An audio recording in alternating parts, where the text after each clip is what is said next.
been a long time since I've checked out anything in the BattleTech universe. Part of that is just life, working, raising a family, but another part is the sheer intimidation factor of a franchise whose fanbase has encyclopedic knowledge baked into their DNA. No matter how many games I play, usually with my wife and kids, or how much supplemental material I try to absorb, there's always more. And of course, there were always thousands of fans who had ridden the highs of this universe for decades, never coming down, reading every novel, every source book, every lore drop, commenting how I really had no idea what I was talking about. Which was true. Calling it all a lot is an understatement. Over 130 novels, probably more. Over 20 games, definitely more. There's no realistic way to keep up in the modern world, not with responsibilities and an attention span like mine. So I'll admit that a lot of my knowledge of BattleTech comes from the games themselves, and only a few novels and source books that I managed to get a hold of over the years. Not to say certain people haven't been kind enough to send them my way, I just don't have time to read through it all. MechWarrior, the original and not the Super Nintendo version, which is an entirely different game, was my gateway into making videos on the franchise. Before that, I had only really played Mech Commander and MechWarrior 2 on the PS1 back in the day, with Mech Commander being my first real mech game. I still have vivid memories of having to reinstall it every morning on my school's computers and start from scratch, but I didn't care back then. When I made my first video, I didn't even realize BattleTech was still alive, or that the franchise existed outside of video games. I barely knew anything about tabletop gaming at all, miniatures or otherwise. So imagine my surprise when I called it too expensive, only to be immediately reprimanded by the comment section, who loudly proclaimed that BattleTech is actually the cheapest miniature strategy game out there. As of writing this video, it would cost nearly $50 just to start playing. Yet, since a good deal of the games have entered abandonware status over the years, it wouldn't cost a cent to experience the BattleTech universe through MechWarrior. At the time, I had pretty much all but forgotten about Games Workshop's utterly insane pricing. At least until I picked up some miniatures a few years later and went financially unconscious trying to build a 2,000 point Necron army in 40k. To this day, I still sort of wish I went with Adeptus Sororitas instead though. But getting back to the point, in my original video, I made a lot of mistakes. Like saying BattleTech didn't really have a story, or saying that it was broken because I instantly completed certain missions. Yeah, neither of those things are true, I've found. I was just an idiot who didn't feel like reading the text bubbles and wanted to jump straight into the action, which looks like this.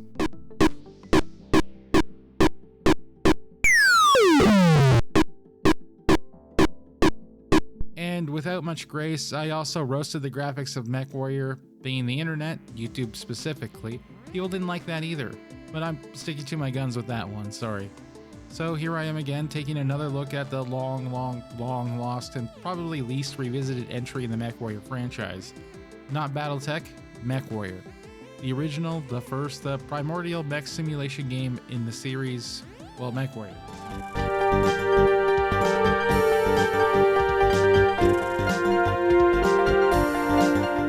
While the biggest names attributed to MechWarrior's history are Activision, Microsoft, and PGI, the series actually came from far more humble roots, stemming from a simulation-focused studio called Dynamix, or at least they were simulation-focused at the time of MechWarrior's development. You can clearly see the DNA of MechWarrior in titles like Arctic Fox, F-14 Tomcat, and Abrams Battle Tank. Dynamix was a passionate team, and it's clear that they loved what they were creating just by looking at the MechWarrior manual itself. If there was any company capable of envisioning something that was practically unheard of, battlemech combat directly lifted from the BattleTech universe, it was them. And honestly, they pulled it off. Here in this first game, you have what is pretty much the exact same core gameplay you get from recent titles, with MechWarrior 5 Mercenaries likely being the closest in overall concept. It's all simpler, sure, and it looks primitive compared to later iterations, but it really is pretty much the same experience on a vastly smaller scale. Dynamix's history with the franchise wouldn't continue after developing MechWarrior, however. Activision, who held the BattleTech license, had hired Dynamix strictly as the developer. Shortly after the game's release, Sierra Online bought Dynamix, leaving Activision to develop MechWarrior 2 in-house. But Dynamix didn't give up on the mecha genre though, pivoting to create their own original IP. They developed the BattleTech universe, spawning classic games like Earthsiege, Cyberstorm, and the once seemingly unstoppable juggernaut that was Tribes. Their partnership with Sierra gave them plenty of creative freedom as time went on, ultimately resulting in an impressive catalog of around 60 games. But eventually, as seems all too common, their parent company closed the studio in 2001, leaving their games to largely fade into the nostalgic memories of millennials everywhere. So, as mentioned in my first video, I had no idea that MechWarrior even had a story. If you're not too familiar with retro games, it can be hard to discern a narrative without its supplemental materials. Basically, there used to be a real point to having the box and manual, it wasn't just useless packaging. But here, that's not exactly true. The manual lays out the BattleTech era you'll be existing in and the political forces at play. Since this was before the clans were a big deal, MechWarrior focuses on your relationship with the Federated Suns, Lyran Commonwealth, Compelling Confederation, Draconis Combine, and the Free Worlds League around the year 3024 AD. So House Stavion, Steiner, Kurita, Lau, and Merrick. These names have carried different meanings across the entire BattleTech timeline, but you're basically dealing with the more classic side of BattleTech here, which feels appropriately cheesy to us nowadays, but was like edgy and cool back in 1989. So the actual narrative here does take place within the main game, but it's pretty badly explained, and you 100% have to hunt it down yourself. Quite literally, that's the goal. Your name is Gideon Braver Vandenberg, and after creating the unit known as the Blazing Aces, you have 5 years to locate a stolen family heirloom, the Chalice of Hearn, taken from your family that was murdered. This is because Gideon becomes of age in 3029 and needs the Chalice in order to claim the throne on Anders Moon. And of course, you really don't have to bother with any of this if you don't want to. The story itself isn't bad, assuming you figure out how to trigger it, and it pulls a few tricks that likely kept players on their toes back in the day. For example, the locations you need to visit for the next plot beat are randomized every playthrough. If you don't carefully read the text you encounter, you can fail the game completely. Some vital info is also hidden in personal messages, and there are plenty of instances where making the wrong choice locks you out of the story entirely. It sounds annoying today, but that's just how the DOS era was. Using a guide, the story can be wrapped up in about 1 in-game year. That means anyone playing blind back then likely had to replay it dozens of times just to figure out the mechanics, trade routes, and money-making tricks to get on track and find the story. 1 in-game year passes very fast, and even 4 years doesn't give a beginner much time to figure out the clues and complete a successful run on their first try.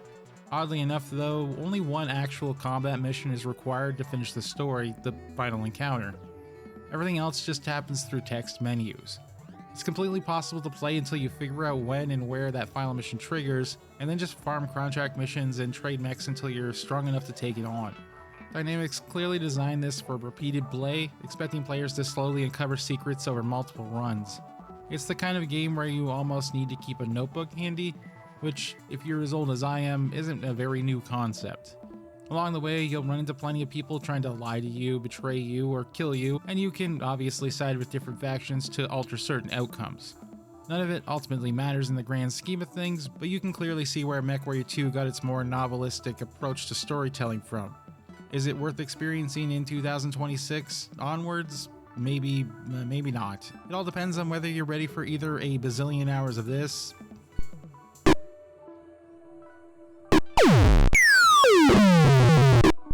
or 15 minutes of reading a guide followed by a few more hours of this. The most interesting thing about MechWarrior's gameplay is how easy it is to connect what you do in this game to later entries decades down the line. This is really just a caveman version of MechWarrior 5 Mercenaries. It features freeform gameplay where you can follow story paths, do whatever you want, or simply see how much money and battle mechs you can acquire. Right from the start, you're able to travel to any location and play for any faction. What happens and how much money you make is ultimately up to what you're willing to do and how well you want to learn the game, which does ultimately amount to traveling around its many planets and completing missions. It requires a lot of time investment to pull off a complete run, meaning players in 1989 were likely putting untold amount of it into this title. Sadly, it doesn't really hold up too well these days. What might have seemed advanced back then is trivial now, and not only because of modern advancements in gaming. Combat really boils down to having more mechs and comrades than enemies, then outgunning whatever is in front of you. It is genuinely a lot of spacebar tapping. You pretty much just line up your sights, rush forward, and fire away. The only real complication to combat is heating, which shuts your battle mech down for a moment, but everybody that's played any MechWarrior game knows that. But of course, just because the game is overly simple in gameplay, that doesn't make it easy either. Unless enemies are right on top of you, you cannot properly see them, nor can you tell what part of them you're targeting. It's all a blur until you get close, meaning that you need to place yourself within visible range and shoot at whatever represents the red dot on your radar. It is very easy for the AI to get a leg up on you because it doesn't have the problem of eyes. Enemy battle mechs know what they're after, and if you, or the building you might be trying to stop them from destroying, is the right target. So it isn't hard to take a lot of damage before you orient yourself the right way. And no, it doesn't always mean you'll be losing your mech, but it does mean you'll be spending a lot of precious C-bills on repairs, and money is tight in this game. Getting on the right foot with earning takes time and a lot of grinding out missions for whichever faction you wish to. There isn't a whole lot of variation. There are jobs labeled as rescue or protection, but that really just means destroying whatever is in front of you. Sometimes it's a building and sometimes it's a battle mech or 3. That's it. But you'll have to do a lot of these to get the money you need to go beyond having just a genner, and sometimes you need to sink your money into a mech you won't even use so that you can sell it on a world that'll give you just a bit more money than you spent on it. Really, at times, it feels like that is the most lucrative way to get a more durable battle mech for the final missions. Thankfully, the game has a mysterious underlying system that auto-completes missions if it thinks you're too skilled at them as well. And it does feel random most of the time, but it is so easy to get burnt out by MechWarrior's combat that it's almost nice when it happens. Now, it also has to be said that MechWarrior is over 35 years old. Having little complication or variety in its gameplay or missions isn't really a crime for 1989. If anything, what was here was probably some of the most complicated and varied gameplay one could hope for the time, and I wouldn't be surprised if it was considered one of the most ambitious pieces of software going. Visually, MechWarrior does technically look a little like garbage, even for the time. I'm holding to that, even though I understand the limitations of the environment they were working with. Doing some research though, it turns out there is a reason for this, so I wasn't wrong in my original video, but I certainly didn't take the time to understand the situation. Dynamix developed MechWarrior for a DOS/EGA environment, which meant that they were working with no more than 16 colors and systems that could barely process the concept of 3D. They could have expanded this, but it would have limited the systems that could play it. MechWarrior is technically a showcase of their 3-space engine now working in a DOS environment rather than on previous platforms like the Commodore 64 and Amiga. At the time, platforms like the Amiga were far more visually capable than anything MS-DOS could put out, so Dynamix had targeted that platform quite a bit to maximize the visual wow factor. I do know that there were many DOS games that could easily outshine MechWarrior at the time, but this isn't exactly a major studio developing a massive blockbuster release either. It was a studio of roughly 30 people developing multiple games at once, trying to make something that would work on as many platforms as possible. And no, I'm not going to be commenting on the sound here because it was basically just bleeps, boops, and burrs.